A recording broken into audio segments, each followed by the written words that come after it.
Welcome to the Music Ed Matters podcast. I'm your host, Dr. Emily Williams-Birch, and this podcast, it exists for you. Whether you're a music lover, an educator, a choir member, each week we bring guests to the show to help explore what matters in music. I'm so glad that you're here. Welcome to the show. My name is Dr. Marshawn Hyman, and I'm the co-founder and principal consultant of True Change Alliance, a diversity, equity, and inclusion consulting firm. If you haven't heard of TCA, we sponsor the DARE series on the Music Ed Matters podcast. Today, I'm excited to set the stage for the Music Ed Matters podcast Black History Month series. The overarching purpose of Black History Month is to acknowledge and honor the contributions of Black Americans. As you hear the guests over the next month, I ask that you make room for a different perspective and hold space for new understandings. Additionally, I invite you to explore a paradigm shift where we define Black history not as the history of Black people, but as American history told through the lens of Black people. This notion suggests that Black history is not an other or something that we pause to engage in for the month of February, but a way to sharpen our understanding of the American experience. So while Black History Month is every month, this month we unapologetically celebrate Blackness and uplift the voices of Black professionals, educators, and musicians. Outside of listening to this podcast, I encourage you to actively celebrate as well. To celebrate Black History Month, you should learn, engage, and act. Learn about the history of Black people in America, engage with those outside your circle, and support events in your area, and act by supporting Black businesses and donating to organizations working to advance racial justice in this country. Enjoy the series. Hello, and welcome to the Music Ed Matters podcast. I'm your host, Dr. Emily Williams-Birch, and this is episode 94. As you just heard from Dr. Hyman, it is the last of our Black History Month series. But y'all, this is the perfect wrap up to the series. You're about to meet music therapist Jasmine Edwards. Jasmine is amazing. Her passion and energy for music therapy is absolutely palpable. We talk about cultural humility, about community building, about how to have conversations that create safe spaces, how to repair when you've made an accidental mistake. So many good things. My favorite thing she said, though, is that music is there for all of us, but you have to figure out how we got there. So as always, these episodes are brought to you by our friends at Kaleidoscope Adventures and the Kennison Choral Company. And of course, a huge shout out to True Change Alliance for helping curate all of these awesome guests. I now present to you episode 94 and our friend, music therapist, Jasmine Edwards. Today on the Music Ed Matters podcast, we are talking with music therapist, Jasmine Edwards. Hello, Jasmine. Hi, thank you for having me. I'm so excited to have you on the show. Thank you for coming. You're in Brooklyn. I am. Yes. I've been here for like almost, it's good. I've been in Brooklyn for almost coming up on 7 years. Wow. I know. Where was home before that? I was born in Providence, Rhode Island. I was raised outside of Boston and then moved to Florida middle school age. And that's where I stayed for high school and for college as well. Okay. So kind of a little bit all over the place, but I felt a pull back towards the Northeast, which I think is how I ended up in New York. Awesome. Okay. And so through all that, where did music come into play? Ooh, I've been singing for as long as I can remember. I'm an oldest daughter and I'm also a Leo. So I always loved to be the center of attention. I was doing little shows for my family a lot. I would recite monologues. I would sing songs. So I've always loved to sing and perform. My parents, I would really describe them as being very musical, like music lovers, and lots of music was played in the house, lots of singing. So I think the first time I formally was involved in singing was in second grade. I was in church choir, and from then was in every kind of choir option, theater club. I went to performing arts high school as a vocal major. And then, yeah, I've been in it ever since. So how did you find music therapy? You say all this about choir and theater. So how did music therapy play into that game? Mm-hmm. Well, I definitely always I love singing, but I always had trouble kind of seeing myself as a performer. I loved being in choir, I loved singing with other people, but I never exactly saw myself as being a musician in my own right, even though I felt like a musician in my own identity. So I was in choir. I was like pretty competitive in all state and like all those good things from high school. And I went to a choir camp at Florida State University when I was like, I guess I was going into my senior year, and there was like a seminar for us one of the days of camp that talked about different majors in music outside of performance. And they talked about like commercial music, music education, and they talked about music therapy. And it was like presented to me as this combination of music and psychology. And I was an AP Psych at the time, junior year me, really curious about people and emotions. And so I thought I was interested, like, oh, music and psychology, that sounds like something I would be interested in. And then when I got home, my dad had recorded this documentary for me on PBS called The Music Instinct that was put on. The primary people in this were Yo-Yo Ma and Bobby McFerrin, and they guide us through how people are using music for healing and how music exists within the medical model. And there were music therapists featured on this thing. And there was this one part specifically that I'll never forget. And I talk about it literally on a weekly basis. I just told my students this story on Monday, where they were showing people who had experienced a traumatic brain injury or a stroke, and how music therapy was helping them regain their ability to speak if they were experiencing aphasia. And they showed this map of the brain. And they were like, typically the areas of your brain are localized. Like there's one region that works on expressive language. There's one region that allows you to see and hear. But music isn't localized in your brain. It's all over your brain.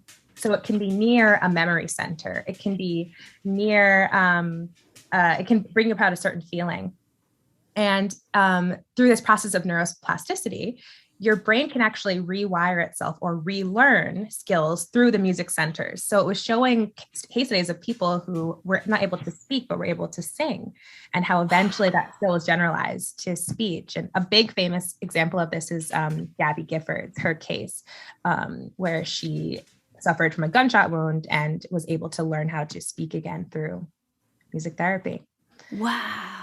And that was it. My grandmother had, the big part of that is that my grandmother had experienced a stroke. And so that really hit home for me about like, as a way to connect and to help people experience themselves in a different way. How ironic that you would have that first experience of, oh, this is a possible degree path, and come home to your dad having recorded. Yeah. That it was for very you. strange. It was very strange. It felt very much like, okay, universe, I hear you. I'm listening. Telling me something. Yeah. I've had a lot of moments like that with music therapy, like, because of course we all have our doubts from time to time and wonder like, well, what if, is this right for me? Like, I think that's a pretty human experience, but time and time again, I've been brought back in like the clearest way. So I do feel like this was where I was supposed to land. That's so awesome. So you just mentioned that you have students. What are you doing with your music therapy degree now? Probably too much. I know we're talking about boundaries before. I am working on boundaries. Those are a good thing to keep working on for all you listeners out there. So I'm a full-time clinician. I work in a medical pediatric setting 5 days a week. But I do teach. I've kind of tiptoed into academia a little bit. And so my first teaching gig was adjunct professor for Howard University in DC. So I was doing this very chaotic thing where I would go down to DC once a week from New York and teach there for 2 days and come back and work in New York. I was working in the NICU at the time with premature infants and their families. So ever since then, I've been lucky enough to have some more opportunities to teach. There I teach like some core music therapy curriculum for undergrad students. And then after that, I know we're going to get to this part of the topic, but when I was in grad school, I became very interested in exploring the presence of power, privilege, and oppression in music therapy practice, and was kind of like, I think, a kind of a rabble rouser. I was like, we got to talk about this stuff. And luckily it was pretty well received by my cohort, by my teachers. And I started to write about that and present. And I found many amazing partners to explore this with and to workshop. And one of my teachers from NYU invited me back to create a curriculum for a class called Cultural Humility and Music Therapy Practice that I have been able to teach now twice for NYU, once for Nazareth College in Rochester, all remotely. So that was pretty cool. And then most recently, I've gotten to join the faculty at Montclair State as the professor for 2 of their practicum seminar classes. Wow. Okay. There's so much to talk about here. So let's go back to your first job in the NICU. So even before that, what happened when you told people that you wanted to do music therapy? Was everyone like, okay, yeah, that's cool? Or what was it like getting into that field and educating your family and friends? Ooh, that is such a good question. I haven't really thought about that. I mean, I think at FSU, it was such a big major, and like FSU was so well known for its research and everything. And Dr. Jane Stanley is a huge name in the field. So I didn't feel like I really had to explain myself so much in college, but my parents, I think my parents have been incredibly supportive of me in all things. They always supported me in this. And I think that it made sense to them that I would be drawn to this. And now they're really good at like articulating exactly what I do, like in the best way. It makes me very proud. Oh, that's so can cool. Explain it. So my family was pretty on board. I think because I was always a singer. They were like, oh, that makes sense. Like of course they would ask like, oh, what is music therapy? And so I had to kind of work on my elevator speech about like, well, the idea behind it is that you're using music with therapeutic intent and you're helping people reach whatever goals are important to them. And that's changed over time in my practice. But that was a beautiful elevator pitch. Thank you. That was very lovely. I was going to ask for it, but then you just gave it so perfectly off the tip of your tongue. For a while, because I do get asked all the time, like, oh, what is music therapy? When I meet someone new. So the explanation depends on the person, I think. And I sometimes will give like a little anecdote, like, oh, I work in a children's hospital, and here's one of the big reasons I'm maybe in the room to help somebody. So did you stay at the NICU for a long? Are you still in that NICU? No, I'm not in the NICU anymore, but I'm in the Mount Sinai network. So I'm literally next door in a different program. But I was in the NICU for, I think, like 2.5 years. I'm a NICU baby. I survived. Oh, really? I was a super NICU That's baby. Amazing. Yeah. Wow. And there was music therapy in my NICU hospital. No way. Wait, what? So the research study that Jane Stanley and Jane Bio did in the 80s, that was in the hospital where I was born. Oh my gosh, cool. That just gave me a chill. Yeah, that worked. Right? Set the stage for music therapy. It did. That was such a huge deal. And you were, oh my gosh, you're one of those babies? Yeah, like I survived. I'm real. Wow, that's incredible. I think it's and you're so amazing. Of course I'm into music. Like it's so cool. I should have gone into I love so many aspects of music therapy. And I actually did a lot of things with like Dr. Stanley and Dr. Darrow when I was at Florida State too. But talking to you about going into the field and seeing how you've made it your own, like you have created your own measurement stick of what does it mean to be a music therapist. And I think that's a really cool story. After so you're still working in clinics, like you're still in Mount Sinai Network. You're teaching classes. You have students. Tell us a little more about this research interest you have and this curriculum that you've designed. Okay, yeah. So research, FSU is such an amazing research institution. I think I caught the bug for having an interest in research, even in undergrad. So in my current role, a part of my job is conducting research. So right now, I have the awesome opportunity to explore a new research study. And I'm really curious about the ways culture come into play in music therapy treatment, and especially within the medical model that is wrought with systemic oppression. So I'm still exploring the way, like the intersection of music therapy and social justice and advocacy, and how to study experiences like that. So really curious about models of research that are very community minded and embolden the participants to be co-investigators in the study and actually hold their questions in the primary role within the study. So all of that's been percolating. I've been a part of a few other studies, nothing that has been mine, but that I've been able to at least participate in and learn from. So yeah, the cultural humility is a big interest of mine. And that is the course I was able to develop. And I am really lucky enough to speak about it in different arenas and give workshops still. And I learn every single time I talk about this topic, which I think is hopefully the point, that it lives in dialogue, it lives in the interpersonal. It's so discussion based, and it's definitely aspirational practice. And this is how we would want to conduct ourselves, and to also give ourselves some grace that we are still learners in this journey towards anti-oppressive practice. But that's definitely important to me and has come up in every part of my work at all the jobs I've had. This has always been something that I was thinking about and curious about. So can you define cultural humility for us? Yes. Okay. So cultural humility actually did emerge from the medical model. It was a measure that medical school educators were taking in order to address like the inequities between doctor and patient, to make them more of like, we are in this together, we are equal partners in terms of figuring out the treatment that works best for you.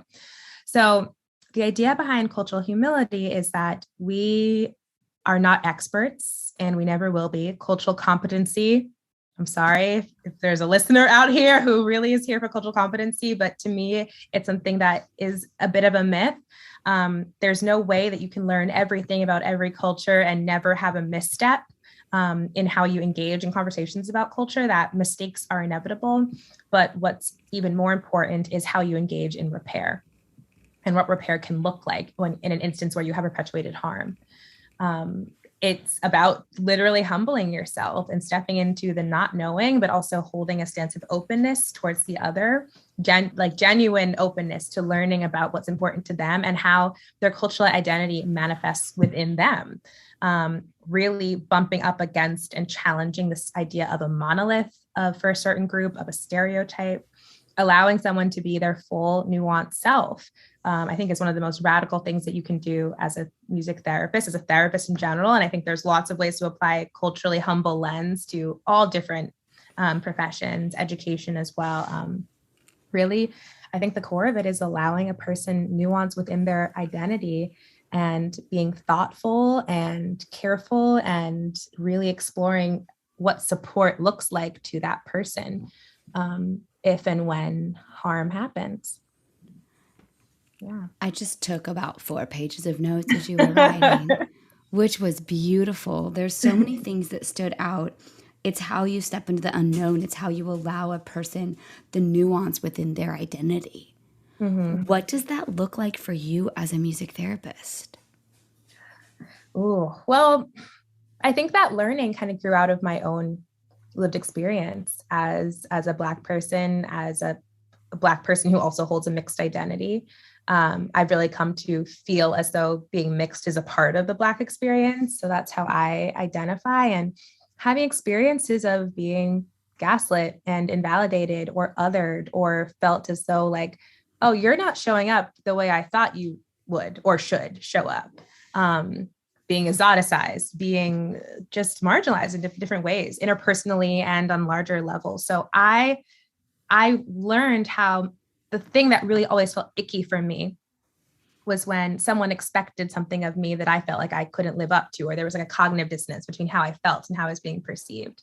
And I struggled with that so much, even up until college. And once again, my dad is just really great at curating different TV content for me. And he showed me this documentary, or it was like a program on CNN that was called Who is Black in America? And the last line of it really resonated with me. And the person said that after all the work I've done, I finally realized that the most radical thing I can do as a Black person is just to be myself, to show up exactly as I am, to bump up against and challenge stereotypes and preconceived notions and limitations that have been placed on me by others in society, and to be a true, authentic person. And I find that so freeing. And I think because I've experienced that, I take it very seriously. Like when I meet with my patients and clients, to really challenge whatever bias I'm carrying to, or at the very least to check the bias, and to like communicate a stance of openness to them that any way you want to be with me is okay. And most importantly, it's valid. It's valid, and I'm taking it seriously. So that grew out of, I guess, my lived experience. And then I found a home for it in cultural humility, that it aligned with some of those values. I love this. So really, you start with showing up authentically as yourself, checking your biases at the door, and making sure that that safe space for everyone else in the room is communicated or available. That's what I aspire to do. Hopefully, Yeah. I hopefully do that. And I'm also really curious about safe spaces in general, like safety, communicating a feeling of safety is such a huge part of therapy. But I also have been kind of introduced to a school of thought that really calls us to think that, to consider the fact that for some people, there's literally no safe space, or there's no space where they truly feel safe in their body. Like there's literal danger. And so how you respect that experience, right? And still offer maybe an opportunity for psychological safety, emotional safety in a different way. And then at the same time, if you like are endeavoring to create a safe space, that you can't be the one to decide that it's safe.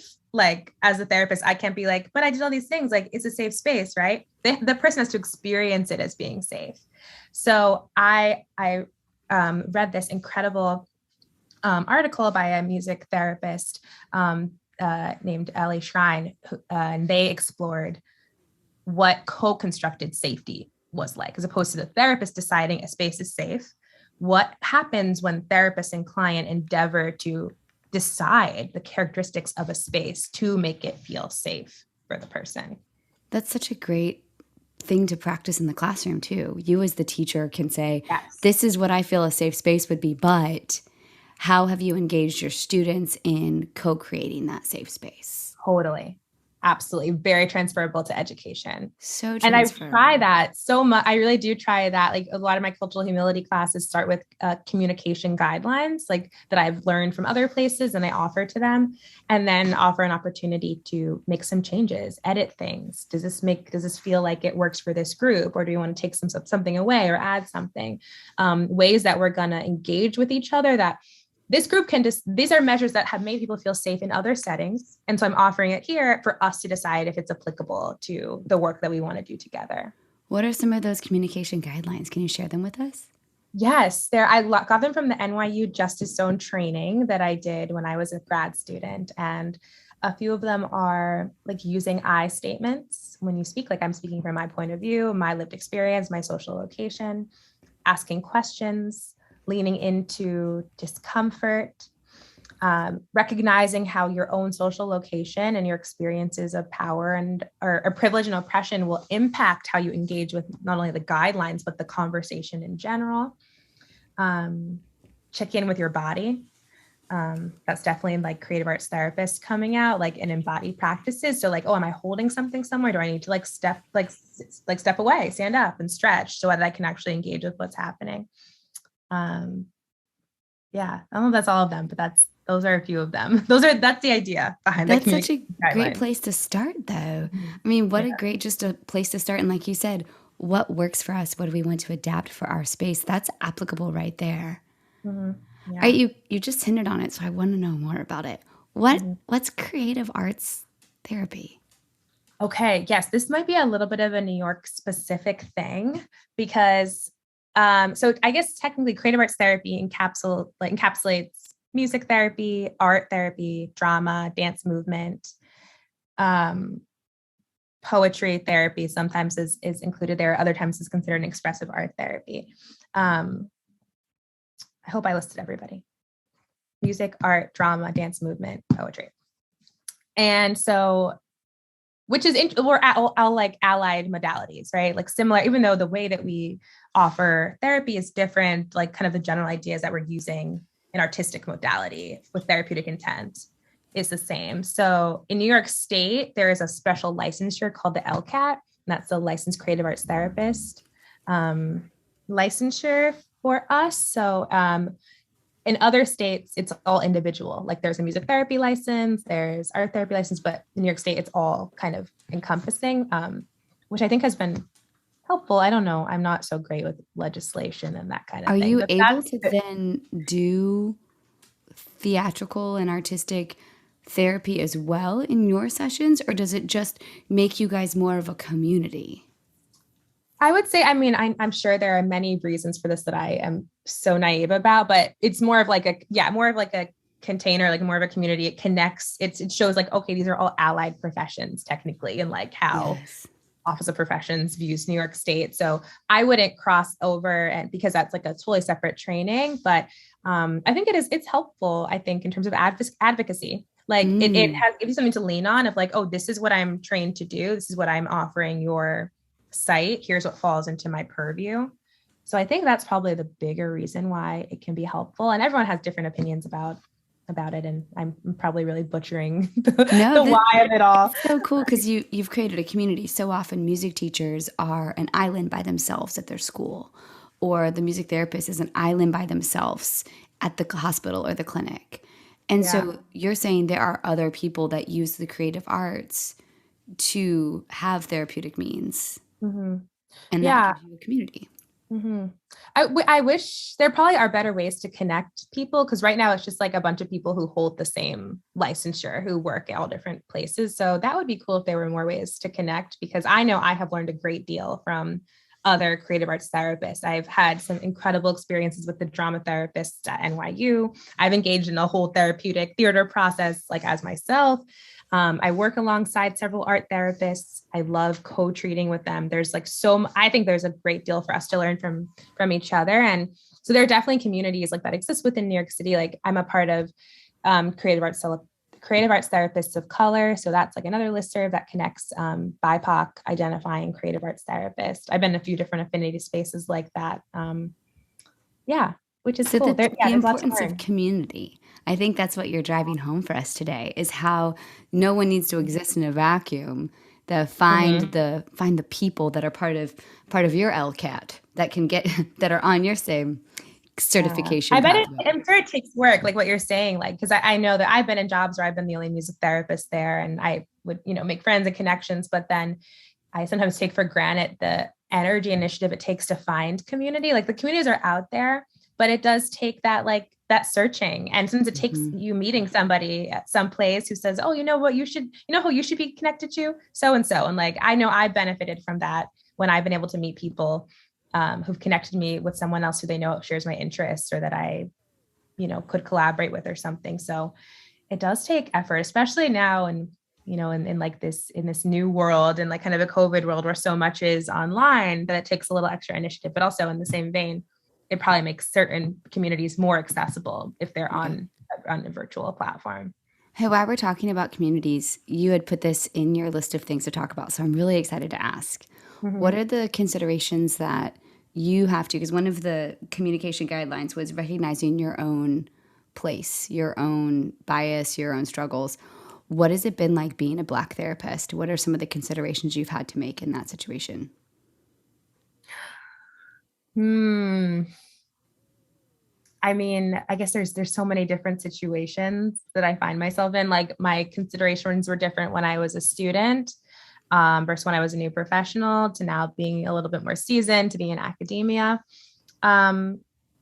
I mean, I think I'm still discovering what this means. I felt a longing for community, and I found the Black Music Therapy Network when I was a student, because I really needed to talk to people who looked like me and who'd experienced things like I did, like having experiences of prejudice, moving through this world, and experiences that I had that then were reactivated as I was endeavoring in my grad studies. So I think for me, at least, and I guess I'll speak for myself, because, part of my work is advocating for this idea that Blackness is not a monolith, and there's such specificity and experience. So my experience was I had a lot of work to do in terms of accepting and integrating my racial identity into who I was as a therapist. And when I was an intern, I was working with Black and brown children, and stuff was coming up for me, like this experience of countertransference, where I was meet a patient and they reminded me of a little me, and then a little me is now in the room, and I have that to contend with.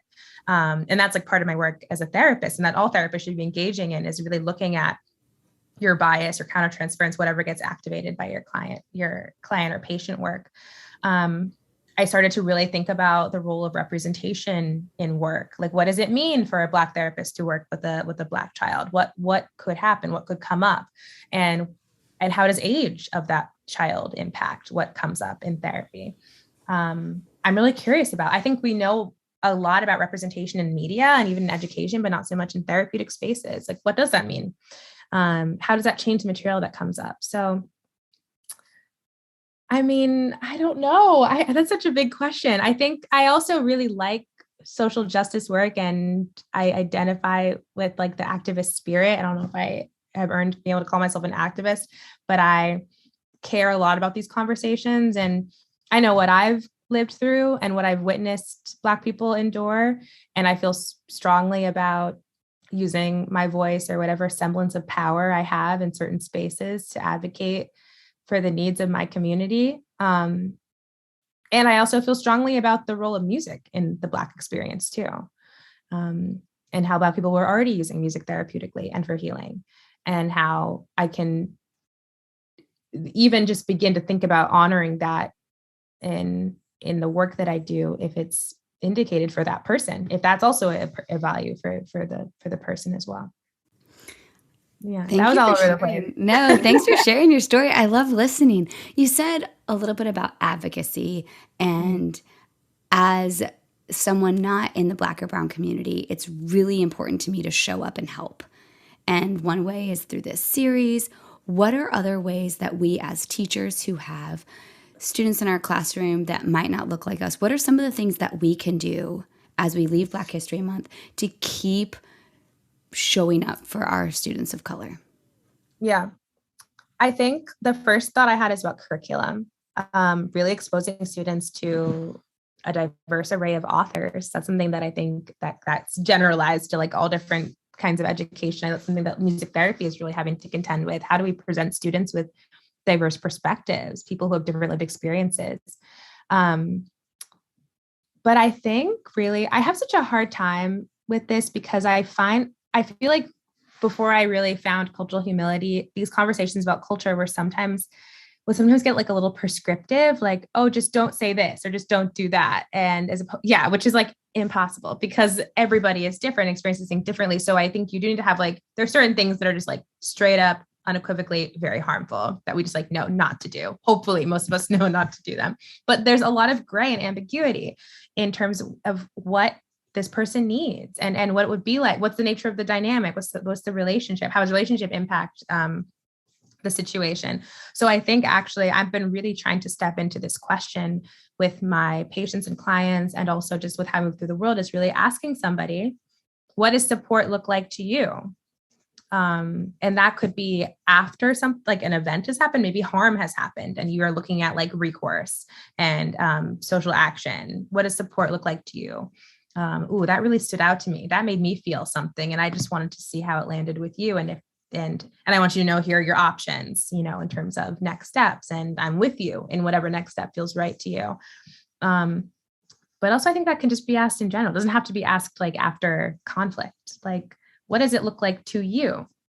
And I think that is an important step in the humility practice, that every student, despite sharing identity and probably having a degree of shared experience, is going to show up differently within that and have a different relationship and understanding of it.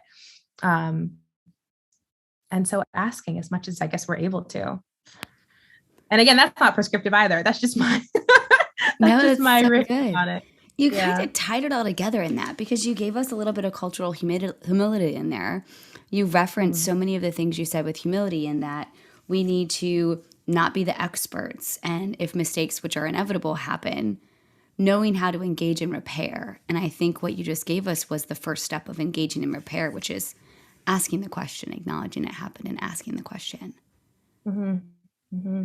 Yeah. That's so awesome. So, okay, slightly changing, but not really. Let's say listeners are either interested in music therapy, want to introduce their students to music therapy, want to utilize some practices. What are some of the music therapy techniques or little things that teachers listening can employ in their classrooms? Well, first, I would say that I've only know this because it's been modeled for me, but I had an incredible classmate also from high school and from college, Erin Thomas, who's an awesome music teacher. She had me do a little guest lecture for her students, like a little career day Cool. kind of thing, and talk about who I was and what I do, which is awesome. So I think like those kinds of experiences, to like have the students talk to somebody who's in the field, are really cool. I love doing it, and the students were awesome. And it was great to see like a young person's kind of understanding of what music therapy is, or what they first thought of when they would hear it. I used to work for an outpatient clinic in in Brooklyn, and I would work at the clinic, but I also like pushed into different early learn programs in the community. So this is actually a really big question, because we're trying to like challenge this nonprofit model where you like push in somewhere into a community and like offer a bunch of services and then you leave. Oh, I'm so glad you brought that up. I just talked about that in episode 93. How do you know what the Oh, community actually needs, or are you just going to go plop your thing down over there? there you go. Oh, This Mom, is keep going. Keep yeah, going. this is a big thing, and get fired up about it. But Girl, basically, me too. yeah. I'll come get fired up with you. Yes, exactly. So I knew I was leaving these sites, and also I had really awesome support and supervisors there. And so we worked on creating like in services for teachers for how to use like these music therapy principles that we were working on in sessions in the classroom. So a really big identifiable one are using music for transitions, because transitions are really hard for everybody. Even for me, I was talking to the intern I'm working with at my site, talking about how, like transition songs exist like in discourse, like clean up, everybody. Like we all know that song, a song for cleaning up. So that's a song to help along a process. A song for walking in the hall, a song for when you go from the class to recess, or like just in between things, even if we're not singing it, using music between class changes or anything, movement within the day. And I was talking to my intern about it, and I was saying like, you know what, now that I think about it, I use music to transition all the time too. I use music when I wake up to like get me out the house. I use music to like chill out, like music accompanying us through like the rhythm of life. So I think that that's like the biggest and most tangible way I think I could see off the top of my head for teachers to use music is to like support the flow of the day, to support students in and out of the day, in between the different parts of the school day, and to encourage students maybe to reflect on how they already use music in their everyday lives and how it can be supportive of like their well-being. Like music for mind. There's so many great like videos and apps of like music for mindfulness, music meditation, music for regulation, and also recognizing the other side of it, music for getting riled up and like getting motivated and moving your body. Maybe like giving, and I'm thinking I'm so kid-minded, so I'm like envisioning like elementary school, but I think you could definitely modify this across different ages. Definitely. I love it. Just thinking about music supporting the flow of the day. And then you took it that step further and you engaged in that cultural aspect and engaging the students in what type of music do you need at this point, or what do you need for this, or where does music already fit in your day? Exactly. That is so much fun. Okay, so you've taught us about cultural humility. You've taught us about how we can use some music therapy practices. You've shared your amazing story and given us tips for how to really build a safe space and a community within our classrooms and our environments and how to approach things. What else do you want to talk about before we wrap up? Oh gosh, that's a lot. We covered a lot of I ground. know, so fast. It's so easy and fun to talk to you.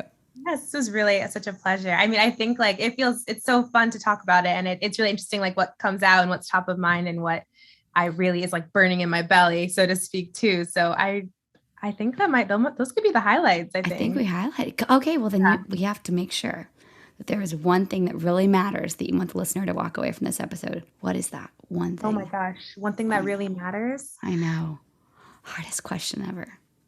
I feel like it's two things. It's one that like it's okay to not know.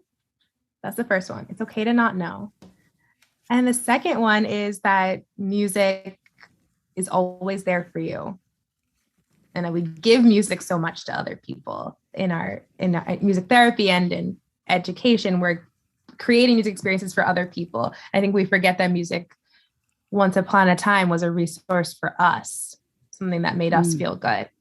So music is there for you. Yeah.